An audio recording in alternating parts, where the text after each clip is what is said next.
Hey everybody, Josh here at our Coldwater, Michigan RV Superstore with the 26 MK Grey Wolf and Black Label Edition.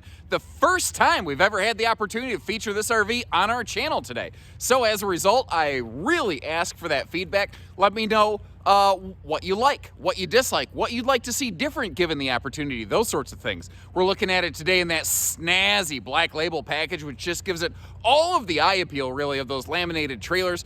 And what's cool about Black Label is it's now not just like an eye candy package. There's some really cool feature content things where every single room of the RV, you can now see something from the Black Label package in it. It's only about 6,500 pounds dry weight with cargo, still fits within the realm of half-ton towability for many capable half-tons. Understand when people start saying things like half-ton towability, that's really going to vary by the specific half-ton, and there is no vehicle on the planet Earth with a greater variance in their towing capacities than a half-ton category. So keep that in mind. We always want to check that individually. Always keep your safety before the sale. It's a very classic floor plan, but it actually brought with it a lot of surprises that I really wasn't expecting to find in it.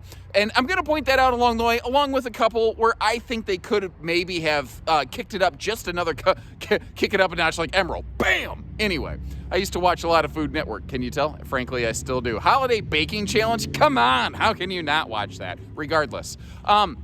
There's things like it has a nice big living room, lots of window coverage. I think some people will find concern with the distance you have from the entertainment center. Some people may dislike the fact that it has a Camp Queen bed instead of a True Queen. But giving you that good information, that's what you're going to get here today. And if you appreciate stuff like that, make sure you hit that subscribe button. Let's get inside.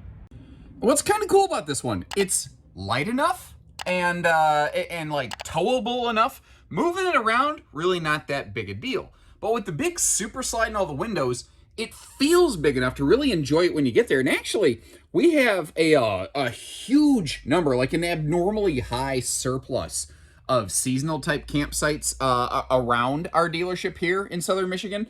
And this is a floor plan I actually see very commonly among those where people will store it like in their barn over the winter or something like that. But they, they need to move it back and forth seasonally. This seems to be a model that people really enjoy that type of camping with. And again, as we go through, I know that not every camper is for every person, but you let me know kind of like, what do you think about this one? I'll share some of the common feedback I've heard from people, some of the things that I see that I like or have concerns about. Like one of the things you can't obviously see here is the size of the air conditioner. First of all, it's centralized air, which, bonus considering we have a private bed, a private bath. But what you don't realize is that the Cherokee group has standardized a larger 15,000 BTU Coleman Quiet Air instead of a 13.5 that you can upgrade, because most of the time a one slide camper in this class, most dealerships most dealerships in the Midwest don't tend to upgrade the air. Down south, out west, certainly, because it does tend to be notoriously hotter there. Black Label Edition, by the way, here in the kitchen is upgrading some of our kitchen features, like our kitchen countertop. And I'll try to point out whether it's inside or outside each room as we go where the Black Label Edition affects this trailer. If this were a standard series, it would have sealed edge thermal foil counters, a very similar color over here. It would also have a slightly darker cushion pattern on the dinette bench, although the sofas and the recliners won't actually change there. No, I'm sorry.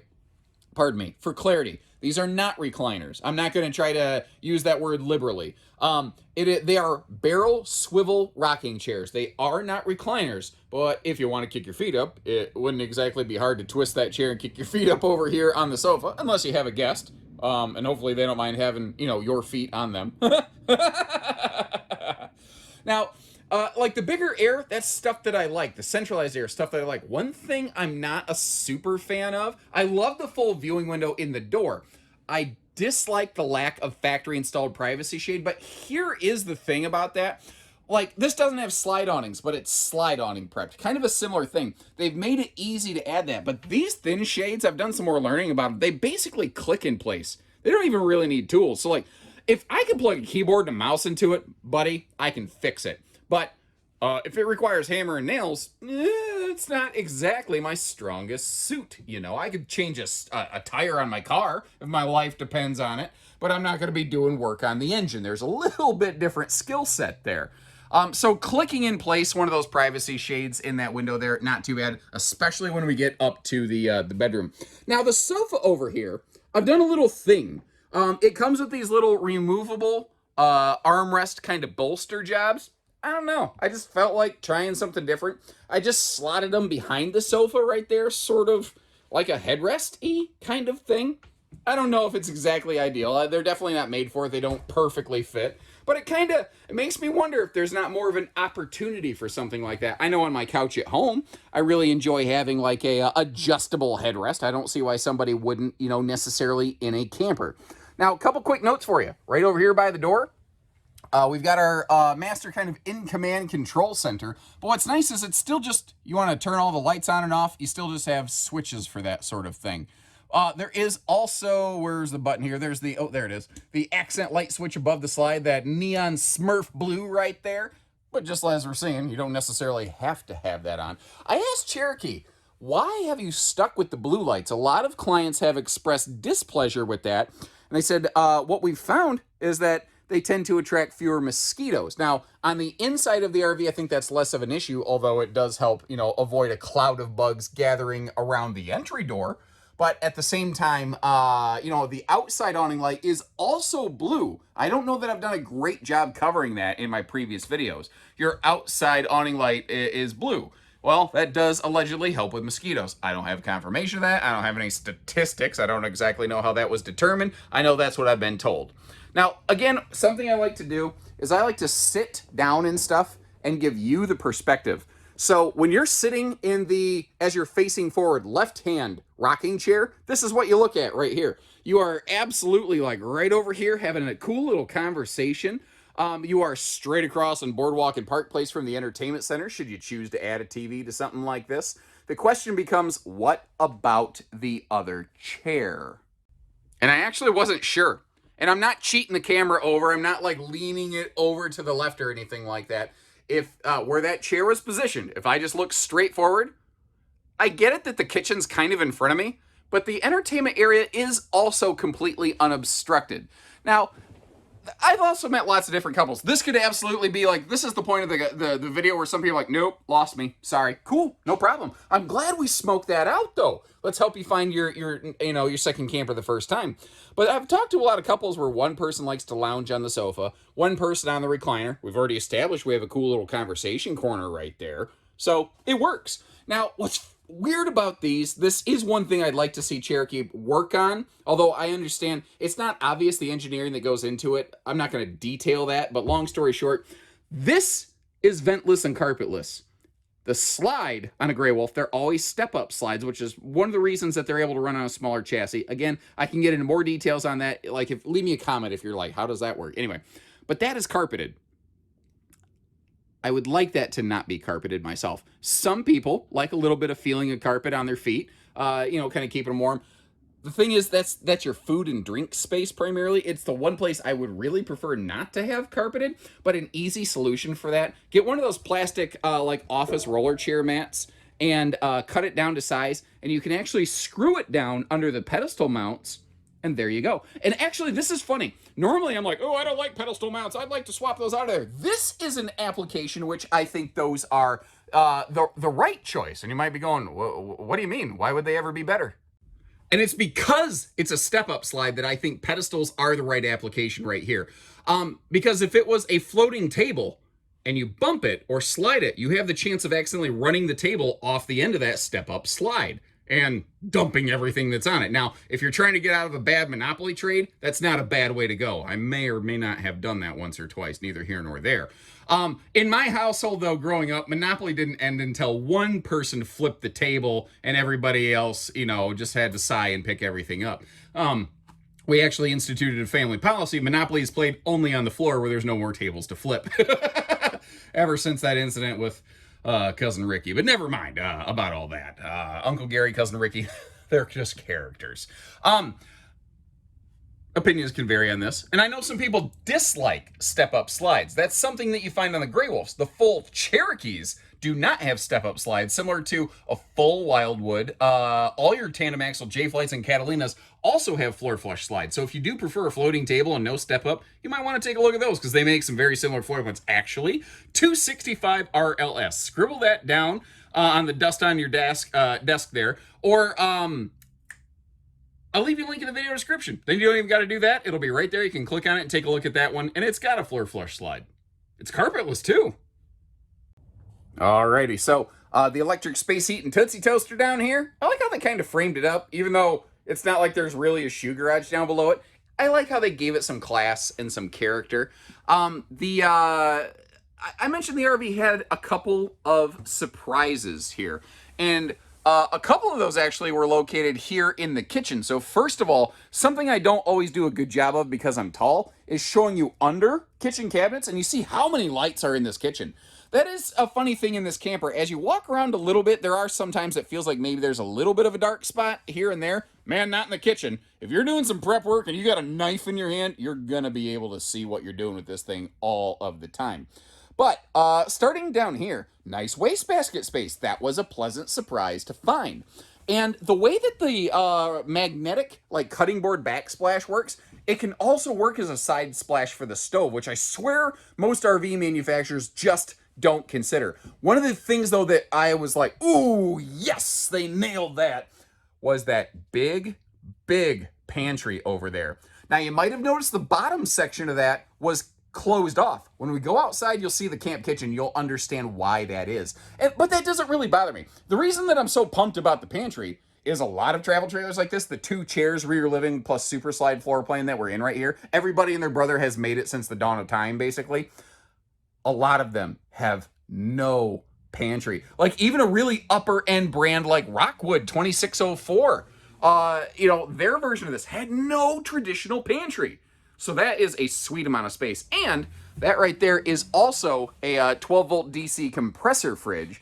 And if you're going to be doing a little bit of boondocking, it does have a 50 watt solar panel equipped from the factory on this. That's not the world's biggest be all end all of solar. It can help extend some things. You can expand that charge. The charge controller can handle like an extra 100 watt expansion at least. Plus the RV is prepped for a portable solar panel. So if you want to go adding some solar to this, you can do that. In its current state, I think it's best utilized primarily as a casual couples camper. Something you use here and there, maybe not all the time, although, I mean, nothing really says you couldn't.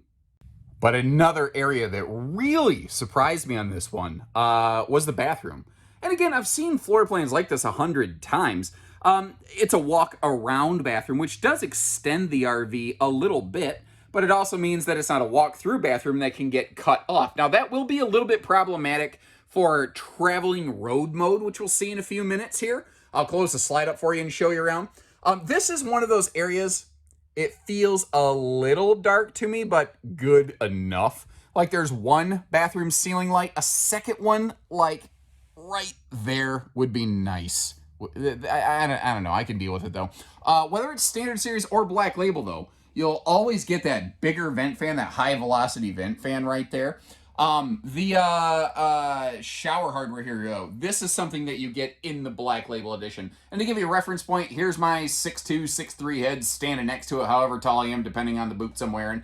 And, that is obviously not the normal kind of shower hardware you find in a, like, conventional class travel trailer. But that's one of the cool things about Black Label. They just kind of spark it up a little bit. But I said that this bathroom surprised me. Like, those are things that I've seen in other Cherokees and Grey Wolves. I like all of the floor space in here. Like, if I'm standing here shaving my face, I can actually stand directly in front of that big sink, in front of that big vanity. And that's cool, but that's not what surprised me. What really shocked me was right over here.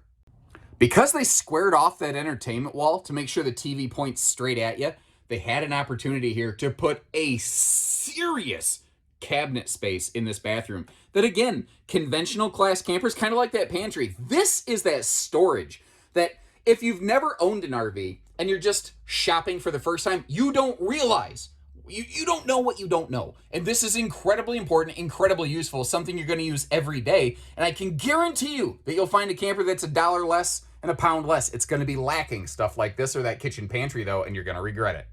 And just like that tattoo in my lower back, if there's one thing I want you to have, it's no regrets. I would also, wish you to have a tattoo artist who passed spelling, but neither here nor there. Moving up front, private bedroom. This is a camp queen. Let's get that right out of the way. This is a 60-inch wide by 74-inch long short queen. For some people, it won't be a big deal. If you want a true queen, there's room to do it, but you're going to eat the entire bedroom doing it and kind of have to climb over the bed. Now, this is that area where I said, this is really, if I'm going to put one privacy shade in this RV, it's going to be in the bedroom door right there. Because during the day, when we walk outside, it's going to be totally blacked out. At night, when the lights are on in here, you're kind of giving the neighbors a free show. Even if you're just, watching TV. It's weird. Like, this is a very personal, private space. And if you feel like sharing it, that's fine. I don't feel like sharing my bedroom privacy time watching TV. Whatever. Black Label Edition upgrades us. We get that little tribble pillow right there. Star Trek fans will recognize immediately. Also, those two little lights up there upgrade on the Black Label Edition, which is kind of a handy thing. Now, oh my gosh, pardon me. Totally just choked like crazy. I don't even know why. Both sides of the bed have household and USB plugs, but that set of USB looks different because it's actually a charging mount for a drive portable Bluetooth speaker. That's not something that comes with the RV. It's something that you can get separately if you want. If you're like me, you've probably got some Bluetooth speakers laying around the house, even a cheap one that you can just leave in the camper. I just use it as a 2 USB hub, but if you feel like getting that speaker, let me know if you do and how you like it.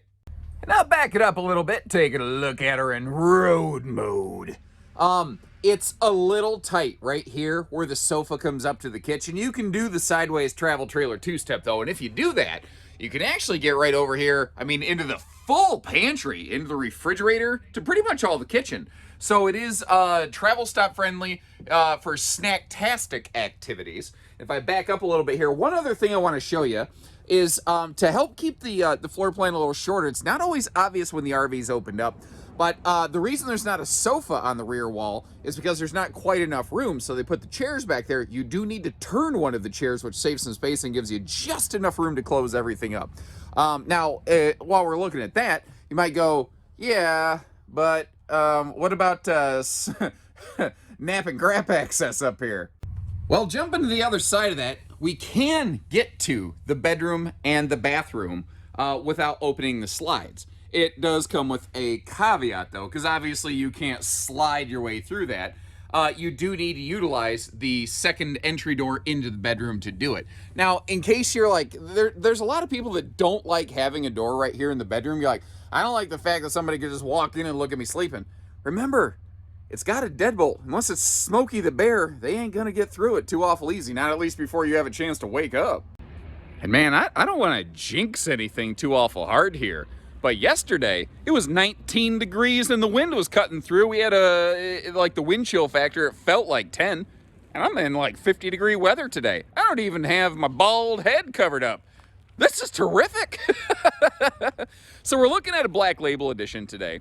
But from the front, it's not really super obvious other than where it literally says Black Label above Grey Wolf. But because the front of this is always going to be an extra thick aluminum skin. Like right over there, you see that Wildwood. That has normal thickness metal on the sidewalls. But just like this Grey Wolf, they both have a 67% thicker metal on the nose. And what's kind of cool about that is it's going to help, prevent from being caved in by wind buffeting and stuff like that. It'll also, the whole thing will basically act as a stone guard up front. While we are on the nose of the trailer, we got a little background sunshine kind of making it a little difficult to see. So let me get you up front here. We got the power tongue jack on our Grey Wolves doing the heavy lifting for us so that, when you're hooking up to your weight distribution systems to do them properly, you got to actually crank the nose of the trailer up and down like twice. It just saves a lot of tennis elbow, especially when you start lifting the back of the truck a little bit with that weight distribution system, which for a trailer this size, unless you got a super, super overpowered truck, I am always going to recommend you get something like that. And I have a habit of doing this lately here because the weather's been crappy. I don't just leave the baggage doors open all the time. But to show you the storage space here, it kind of dogleg lefts a little bit under the bed. And across from us, those are the water hookups and like the water heater. Now that does mean this does not have a full true pass-through. Again, giving you the real deal of Evander Holyfield kind of information on this. But that standardization is also what allows Cherokee to produce a lot of models more easily for a lot of customers. Power corner stabilizer jacks here, those are available on any Grey Wolf or Cherokee tandem axle trailer, but they are I'm not sure if they're available on the SE series now that I say that, but any full Grey Wolf or Cherokee, they're available. They are not necessarily related to the Black Label package, but you will see me here. I pair them up together most of the time just because it just feels right.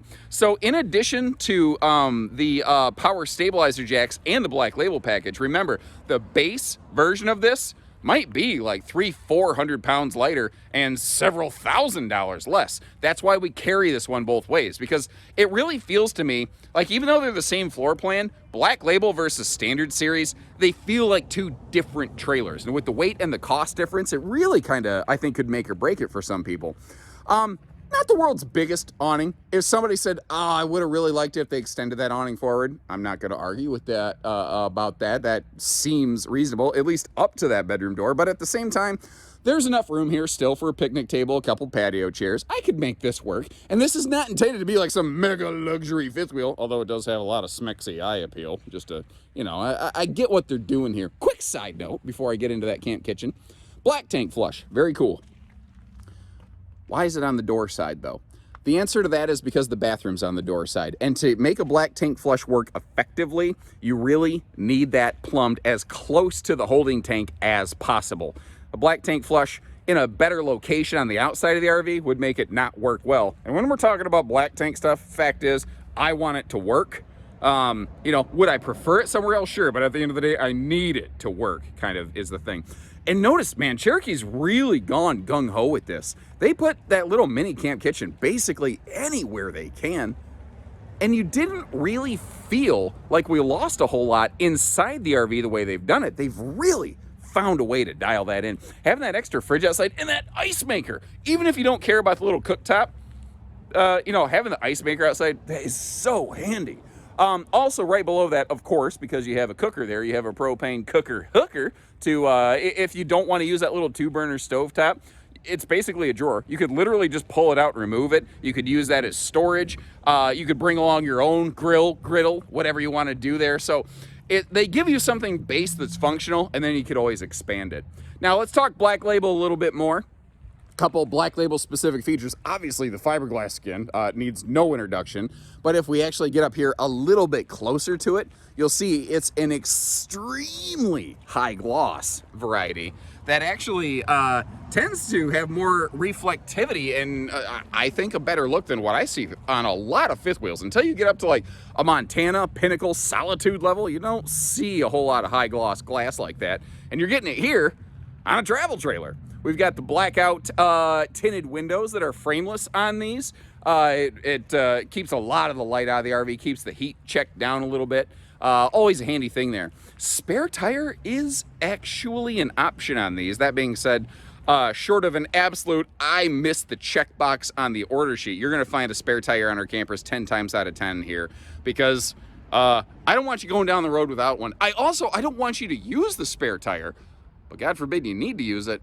I want you to have one. Up top there, you see the LCI Insight backup camera, and if you were using that right now, you'd actually be able to see me down here doing my little thing with my camera. And some recent tech updates have actually finally made that a viable in-motion observation camera. Previously, the technology that was kind of governing those, the app, it wasn't refreshing properly, and it was only really good for backing up. If you were trying to use it while going down the road, it was just like nightmare fuel, basically. The image didn't come through clear. Now, that's not a problem. By the way, neat little thing on these. They use a detachable power cord. I don't talk a lot about this. It's very common, but this is something I prefer, and I'll tell you why. Number one reason, theft. When I can store that power cord inside, it'll keep that meth head or whatever from grabbing that thing and selling it for, you know, 20 bucks worth of copper to some underhanded pawn shop that's willing to take that kind of stuff, or wherever, scrap metal place, I don't know. But it just gives me more ability to keep tabs on my power cord. Now, it also means that I need to make sure I don't leave it at the campsite, but I think that just kind of goes with the territory. Like, I also need to make sure I don't leave my patio chairs at the campsite too. That's just part of the setup and takedown process to me. The other thing is the kind of power cords that are built into the camper and you actually shove them into the trailer and you push them in and out. I call them knuckle busters, because growing up here in the Midwest, when it gets cold, those power cords don't want to bend and flex the way they need to shove them back into that thing. I cannot tell you how many skin knuckles I've racked up over the years, even through gloves out here trying to take care of a customer and set their camper up for them and put their stuff away so they can just haul it home so they can stay inside where it's warm. And, you know, I'm happy to do that for a client. But it does suck. And again, in that idea of giving you information but like transparency overload, a common misconception on these is they have an enclosed underbelly. Well, look at that little gap right there. What this RV has is enclosed holding tanks. Frankly, that's probably the most critical part of the underbelly. I think a lot of people want protected is the plumbing and the holding tanks. So this does satisfy that need. It's not a full enclosed underbelly. I just like to provide that little bit of differentiation and clarity there. Now, you may have noticed as I was standing up, one of the other really nice things about this camper is it only has a single sewer outlet, so you don't have to worry about like having two hoses or a Y hookup, or, you know, moving your hose, doing a little hopscotch job at the sewer station or anything like that. It's just one more kind of simple, easy thing. And that's what this is. This is nice. It's good looking. It has the specs appeal for sure. It's just simple, easy camping. That's also kind of where the 50-watt juice pack comes in. You can barely see that solar panel creeping up over the roof line right there. What that's gonna do for us on this camper is it's gonna keep that battery right there on the tongue basically topped off, especially when we're not using the camper, so that when it is time to go get hitched up, even if you're like me, I am like always a full hookup spark camper myself. But when I'm not camping, I don't think about tending that battery. Now, I don't have to, because the camper is doing it for me. So even if you don't boondock, a little bit of solar does a lot of bit of good. And is it me? Or does boondock sound like the name of some character off of MASH? Like Murdoch? Boondock? So it seems we're here at the tail end of the video. Why do you guys even watch me? Why does it doesn't matter. Thank you. That's what I should say, is not ask why. I shouldn't ask questions. I shouldn't wonder. I should just say thank you for tuning in. Again, leave me that feedback. First time we've had a chance to feature one of these. Is it a model we should keep in the dealership? Is it something we should phase out? Remember, again, you can get this in standard series or black label, and we carry it both ways. Apparently, I'm feeling like hanging loose over here today. And let me know. Again, the good, the bad, with the ugly, with everything in between. And if this is something you like, give us a call. We'll get you camping. So take care, stay safe, have fun, and happy camping, everyone.